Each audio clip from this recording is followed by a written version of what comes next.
My marriage almost didn't happen because of one particular night. You've often heard me say it's really hard to screw up the right thing.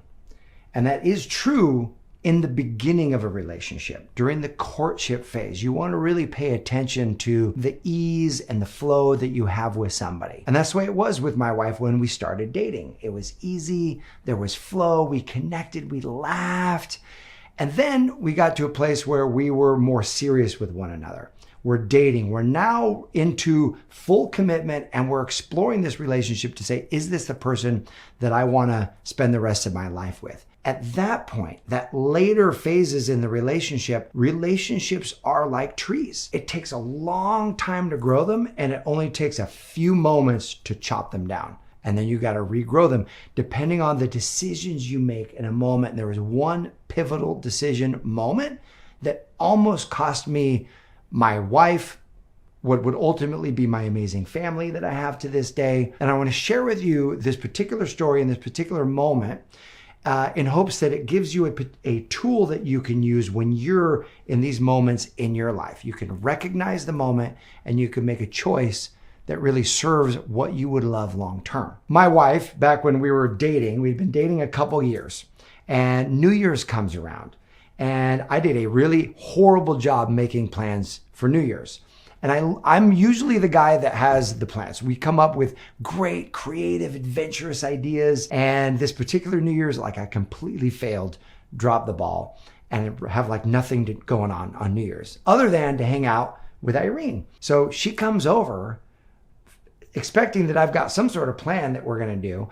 And I'm like, hey, I don't really know what we're going to do. What would you like to do for New Year's? I'm kind of asking her, and she's kind of frustrated, and everything's booked. There's no great restaurants. And so we're like, well, and all of our friends are off doing other things. And so I was like, well, maybe we can go to this cool bowling alley, these high-end bowling alleys. And so we're like, all right, we kind of decide to do that. We go to this bowling alley, and it's like empty, and there's not really a lot going on there. And I'm feeling really insecure about this plan.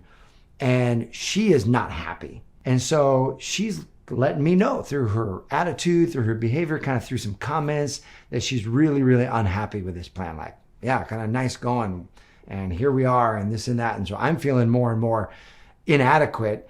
And because I'm feeling inadequate, my defenses rise up. And so I'm feeling defensive, she's feeling critical, and that is a recipe for a downward spiral. So here is hint number one. When you notice that either you get defensive or your partner gets defensive, and one's critical, one's defensive, you want to break that pattern as quick as you can. I didn't have the awareness at this moment to see it, so we're going down, and I'm defensive and she's critical, and we're kind of taking jabs at each other. Finally, after one game of bowling, we're like, we're out of here. And we're driving home, and we're just kind of arguing about whose fault it was. And for me, it's her fault, because if she had a better attitude, we could have had a great time. And for her, it's my fault, because I put together a plan that was last minute, wasn't well thought through. There was nothing exciting going on. And so it's the other person's fault. And we're like this. On the way home, maybe you've been this way. I'm going through my mind. As I'm arguing, I'm also assessing. Maybe this isn't the person for me. Maybe this just means we're not meant to be together. And I start running this second story over the argument, and I'm arguing and assessing our viability at the same time. And I'm just so flooded with emotion. By the time we pull into my apartment complex, which is where she had parked her car, I pull in, and there's this moment. We're just sitting in silence. And in this moment, I was either going to say, look, I'm just going to go. We had fully planned to spend the night together. She was going to come in and spend the night at my apartment. But both of us were so mad at each other, both in terms of what happened, but the way we were treating each other, that we were considering maybe she should go home and do her thing, and I'm just going to go home, do my thing, and we just cool off that way. But I knew if I sent her home, I was probably going to break up with her, because that was my pattern. It was cut and run.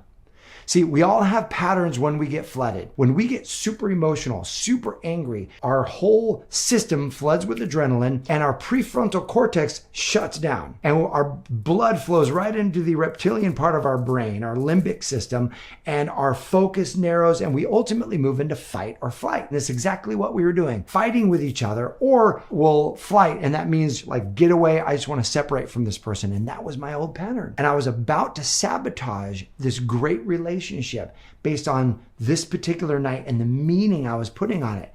And I paused and I remember asking myself in that moment, and here's these critical moments. If you're at this fork in the road and you know that you're flooded, a great question to break the pattern of the fight is, what do I ultimately want here? And I asked myself that question. I said, what do I ultimately want? Because I was about to tell her, get in your car and go home. And there was a part of me that wanted that. It was the part of me that was in flight. But what I ultimately wanted was for us to have a great time. What I ultimately wanted was a great connection with this amazing woman that I loved. And so through gritted teeth, I said, you want to come in? And to her credit, she said, yeah. It's this really funny moment where we're both pissed, but we both chose in that moment. And we're just in silence. We're letting ourselves calm down. We're getting ready for bed. 15 minutes go by. Our system decharges from all this adrenaline. And ultimately, we both turned to each other and we said, look, I'm sorry for my part. I apologize for not having a plan and getting defensive. She apologized for being critical and bringing that energy to the night. And we went to bed. We had a great night.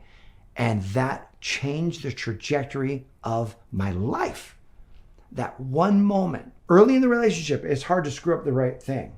Later in the relationship, relationships hinge and pivot on these crucial moments.